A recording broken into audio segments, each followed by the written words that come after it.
மிரள வைக்கும் விராட் கோலியின் ஓட்ட குவிப்பு. வதோராவில் நியூசிலாந்துக்கு எதிரான முதலாவது ஒருநாள் போட்டியின் போது 93 ஓட்டங்களோடு ஆட்டமிழந்த விராட் கோலி சர்வதேச கிரிக்கெட் உலகில் தன்னுடைய பெயர் எவ்வாறு சாதனை பட்டியலில் இடம்பெறுகிறது என்பதை மீண்டும் ஒரு தடவை வலுவாக நிரூபித்தார்கள் என்று சொல்லலாம். விராட் கோலி இறுதியாக விளையாடியிருக்கின்ற 5 சர்வதேச இன்னிங்ஸ்களை எடுத்துக்கொண்டால் தென்னாப்பிரிக்காவுக்கு எதிராக 2 சதங்களை இவர் விளாசியிருந்தவர் என்பது குறிப்பிடத்தக்கது. ஆஸ்திரேலியாவுக்கு எதிரான முதல் 2 போட்டிகளில் சோபிக்க தவறிய விராட் கோலி 3வது இறுதியுமான போட்டியில் 74 ஓட்டங்களை ஆட்டமிழக்காതെ பெற்றார். அதன் பின்னர் தென்னாப்பிரிக்காவுடனான தொடரின் போது 135 ஓட்டங்கள், 102 ஓட்டங்கள், 3வது போட்டியிலே 65 ஓட்டங்கள்.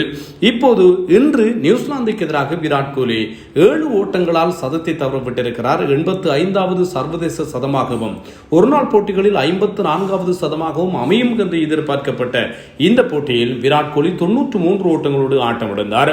ஆக விராட் கோலி இறுதியாக ஆடியிருக்கின்ற 5 சர்வதேச ஒருநாள் போட்டி இன்னிங்ஸ்களில் 2 சதங்களையும் 3 அரைச்சதங்களையும் விளாசியிருக்கிறார் என்பதும் ஞாபகப்படுத்தத்தக்கது.